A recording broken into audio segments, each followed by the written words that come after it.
situation. D'une crise à l'autre, celle de l'hôpital public, toujours embourbé dans ses manques de moyens et son problème d'attractivité. Le ministre de la Santé, Frédéric Valletoux, veut remédier au problème en confiant davantage de tâches aux infirmiers. Plus de compétences, d'accord, mais si le salaire va avec, voilà ce que répondent les infirmiers. Il en a été question hier lors d'une réunion entre les syndicats et l'assurance maladie. 650 000 paramédicaux pourraient être concernés, Yasmina Katou. Consulter et être suivi par un infirmier plutôt qu'un médecin pour certaines pathologies chroniques comme le diabète, faire renouveler son ordonnance par une infirmière.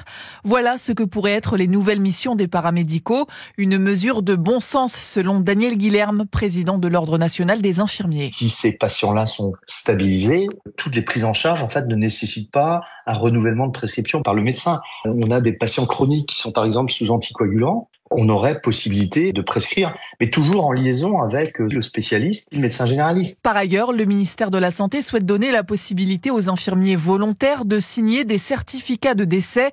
Aujourd'hui, seul un médecin est habilité à le faire. Vous avez des familles qui attendent une journée, le passage du médecin pour signer le certificat de décès. On ne peut pas décemment laisser une famille regarder le corps de son défunt sans pouvoir le toucher en l'absence de certificat de décès. En contrepartie de ces nouveaux services rendus, les syndicats infirmiers espèrent une revalorisation de leurs actes qu'ils jugent insuffisamment payés aujourd'hui. Yasmina Katou.